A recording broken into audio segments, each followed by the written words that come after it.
જ્યારે કોઈ ફ્રેન્ડ કે રિલેટિવ ફોરેન જતા હોય ત્યારે છેક એરપોર્ટના ગેટ સુધી આપણે એમને મૂકવા જઈએ છીએ તો જીન શાસનના અણગાર જે આપણને ધર્મ પવાડવા આવે છે ક્યારેક આપણા અનુષ્ઠાનોને સાચવવા ખાતર ઉગ્ર વિહાર કરતા હોય એ શ્રમણ શરણી ભગવાનને સુરક્ષિત પહોંચાડવાની જવાબદારી કોની? દેશની 140 કરોડની પોપ્યુલેશન ક્યારે સેફ છે જ્યારે સરહદ ઉપર 10,000 સૈનિક પોતાનો પરિવાર વગેરે બધું જ ભૂલીને આપણી રક્ષા માટે બેઠા છે? તો આ જીન શાસન એટલે જયવંતું છે કે આવા હજારો શ્રમણ શરણી ભગવંતો હાજર છે. એક મહાત્માના એક્સિડન્ટના આપણને સમાચાર મળે અને આપણે સૌ કઠોર દિલવાળા બનીને માત્ર એ મેસેજને ફોરવર્ડ કરીને વાતો કરીએ કે આ મહાત્માને સાચવનાર કોઈ નથી, આ મહાત્માનું ધ્યાન કોઈ રાખતું નથી.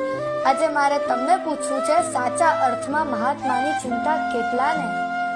જેના ચરણની ધૂળ હીરા બજારના અતિ કિંમતી હીરાઓને શરમાવાનું કામ કરે છે એવા જીન શાસનના પ્રાણ, જીન શાસનના ધબકાર એવા શ્રમણ શરણી ભગવાનના એક્સિડન્ટમાં પ્રાણ ચાલ્યા જાય અને આપણે એમને બેઠા રહીએ?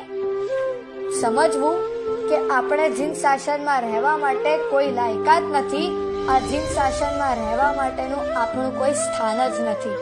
જરા વિચારજો.